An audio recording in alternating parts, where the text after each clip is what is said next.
ونستعينه ونستغفره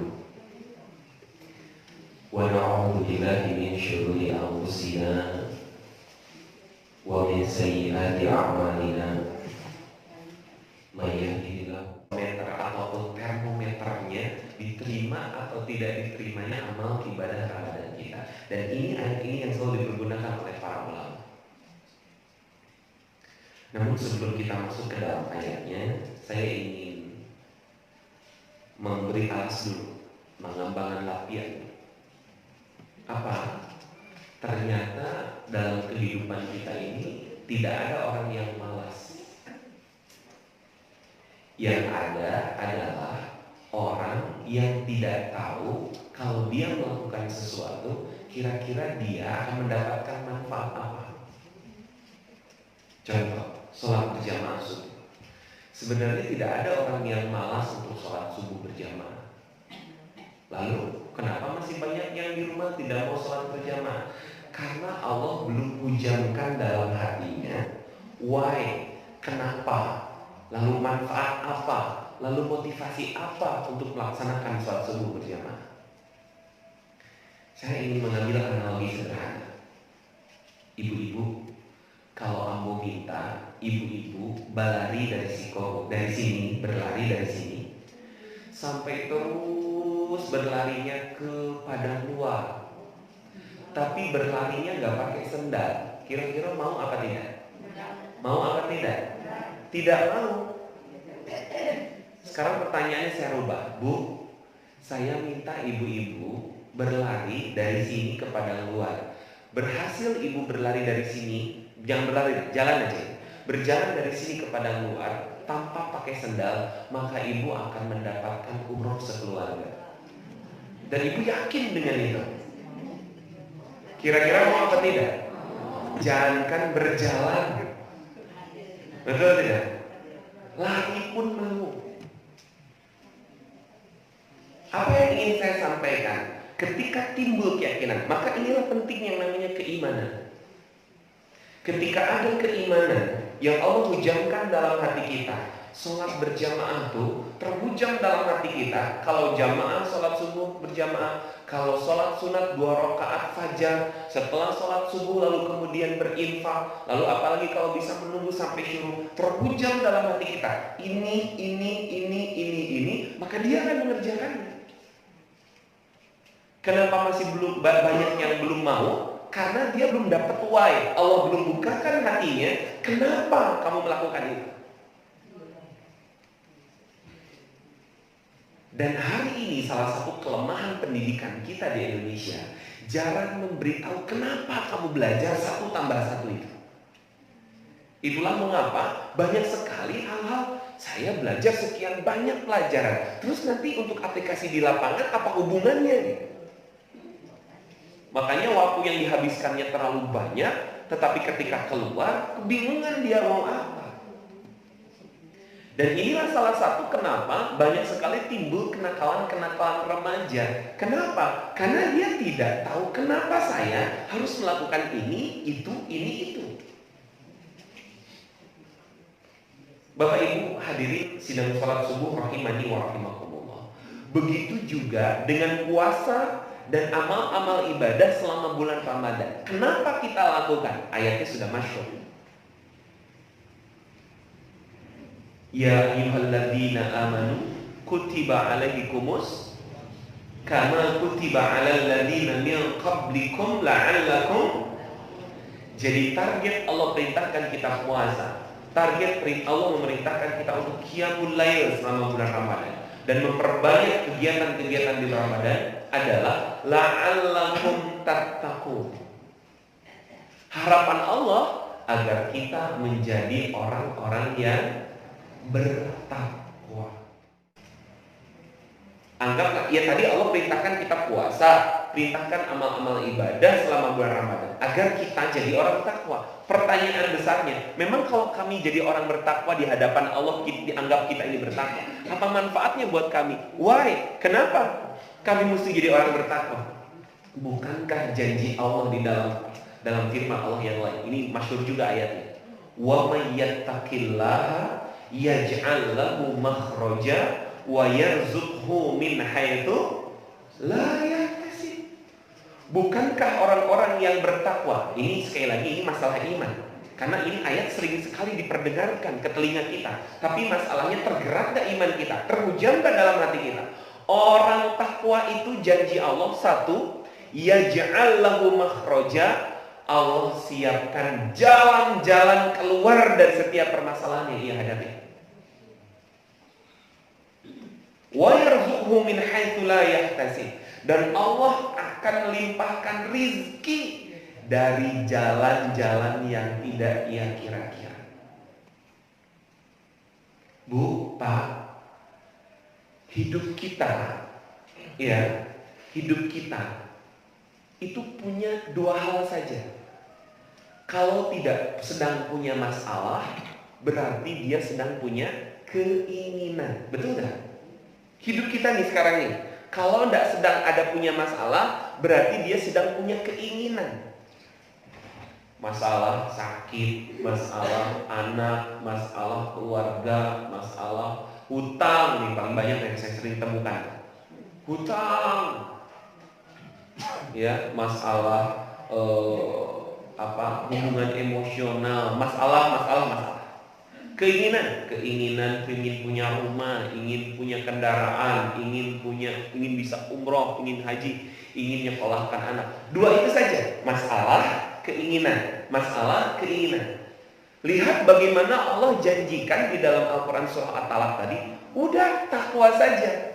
Dengan bertakwa, maka Allah siapkan jalan keluar dari masalah-masalah hidupnya. Dan Allah siapkan rizki dari jalan-jalan yang tidak dikira-kira. Ibu bapak, kemarin sore kami sekeluarga berkunjung ke salah satu rumah sahabat. Ini orangnya nggak mau disebutin namanya. Nanti juga ketemu, ibu bapak juga ketemu sama orangnya. Ya. Dia cerita, ya. Karena saya sama keluarga diminta untuk pergi ke satu rumah yang setahu kami biasanya tinggalnya nggak di situ. Jadi pertanyaan besar lah, kenapa kami harus dibawa ke sini? Gitu? Kenapa di sini? Emang sekarang udah tinggal di sini atau bagaimana? Dia senyum-senyum aja. Entar aneh jelasin. Susah juga kalau ngejelasin lewat handphone. Pokoknya antum ke sini dah sama keluarga. Ya. Singkat cerita kami sampai ke sana, ke satu rumah. Di dalam rumah itu ada 5 kamar. Di bawah ada 3 kamar, di atas ada 2 kamar. Ya. Sudah lengkap dengan isi-isinya. Ada sofa, ada TV, kulkas 2 pintu, setiap kamar sudah ada ranjangnya, lemarinya dan segala sesuatu. Lalu Anda tanya, bro, ente ini rumahnya ente sewa, ente gimana apa? Lalu dia jelaskan, ini nih, singkat cerita, Ane beberapa bulan yang lalu kan ngantarkan umroh, katanya. Terus ya saya melayani umroh begitu, seperti biasanya. Lalu qadarullah saya bertemu dengan salah seorang ibu. Ibu ini umurnya 74 tahun. Terus ya qadarullah sehabis pulang umroh dia tuh pengen terus ikut aja kajian-kajian yang saya adakan di sini, di mana ini. Sampai suatu hari ibu ini punya anak 2, satu di Jakarta, satu di Pekanbaru, dan kedua-duanya anaknya sukses-sukses. Ya, ibu ini udah nggak ada suami karena dari sejak umur menikah baru sekitar 2 atau 3 tahun suaminya meninggal dunia. Jadi sejak itu tidak menikah lagi, ngurus anak sendirian. Jadi single parent, ngurus 2 orang anak perempuan sendirian. Qadarullah anaknya perempuan sekarang jadi suaminya, dianya anak aman juga gitu kan. Yang satu di Pekanbaru, satu di Jakarta. Singkat ceritanya, anaknya ini minta kepada ibunya agar tinggal bersama anak-anaknya. Lalu kemudian anaknya ini beliau berangkat ke sana dan ternyata betah tuh di Jakarta ikut pengajian dekat Ustaz Adi Hidayat. Jadi sekarang beliau katanya jamaah Ustaz Adi Hidayat di daerah Bekasi lah. Ya, karena ada satu kajian di sana. Singkat cerita, kemarin ba'da Idul Fitri, ibu tuh nelfon ke ini orang ini ditelepon, katanya, Ustaz, Ane ada rumah di daerah Pariputus. Kira-kira saya tuh disuruh dijual sama anak-anak saya, karena anak saya juga tidak butuh. Tapi saya nggak mau jual kepada yang lain, kecuali saya mau jualnya kepada antum saja. Dia bilang, ya Bu, maaf Bu, ini memang Ibu mau jual berapa? Memang kalau saya lihat rumahnya itu cocok dengan harganya. Harga rumahnya saja itu sekitar 700 juta. Karena sudah ditaksir oleh pihak ini, harga rumahnya sekitar 700 juta. Lalu beliau bilang begini, Bu, maaf sekali, saya nggak punya uang sebesar itu, Bu. Ya, hari itu selesai.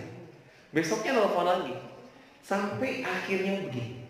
Ya sudah, sekarang rumahnya untuk antum saja sekeluarga. Jual ya. Beserta isi-isinya, nggak ada saya jual.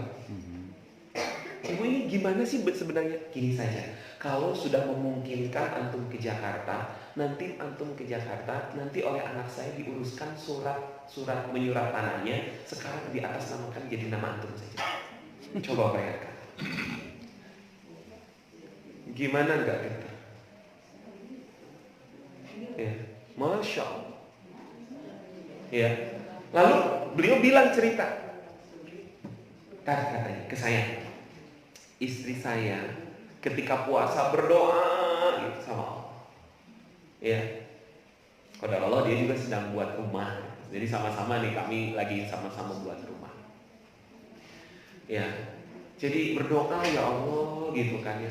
Perkiraan rumah beliau itu tinggal, kalau saya kemarin kita jumlah-jumlahkan itu kurang lagi 300 jutaan.